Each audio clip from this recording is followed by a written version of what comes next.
Now in this part, we're going to take the sprite sheet we just created, and we're going to put it in Unreal to look at our animations and convert them into what they were meant to be in the game engine. So what we do now is we pick games, blank, and we don't really need starter content because we are our own starting content. We won't need anything from it. So that doesn't have to be ticked. So in your project name it something that you'll recognize. In my case, I'm going to name this one animations because I'm showing you how to do animations. And then we create. We let Unreal have a moment loading everything. If it's your first time opening the engine, it might take a bit longer to open. So now we're in our scene. As you can see, it's empty. It's time to change that. So what we do now, we're going to add a new folder.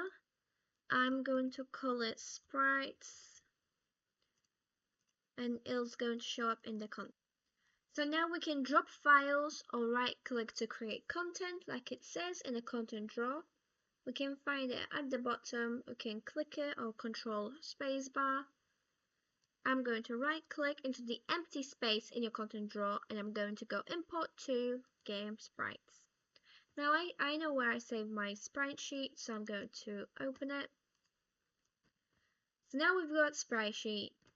It's got that white background that we don't want. So the proper flow, like pipeline to do it, is to click on it, right click it, sprite actions, apply paper 2D texture setting, and that takes away the white background that we don't want. Take that sprite sheet, sprite actions, extract sprites. So what that does is takes our little animations that we made. So by default, it's set to extract mode as automatic, but sometimes it doesn't really pick everything up. So in some cases, it might just miss a few frames or not. So we changed that to grid. And because we know what we've done with our grid when we're making the sprite sheet, we set the size to the same one we used in Photoshop. In my case, it's 128 by 128. So then I extract once I see all of my frames are in the square. So I press extract. So what it has done is extracted all of the sprites. Now there's some empty ones, so you can just go ahead and delete them because we don't need them. We don't want them wasting our space. Now comes the hard work of trying to see which ones are the appropriate animation sprites. So I believe my idle was 3 frames, and I recognize this is my idle. So I press the first frame, press shift, and pick the last one. Now I right click and create a flipbook.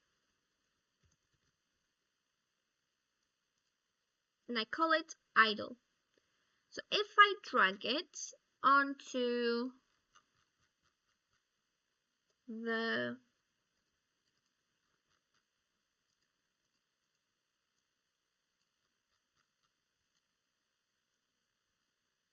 file, it looks like this. She is moving way too fast.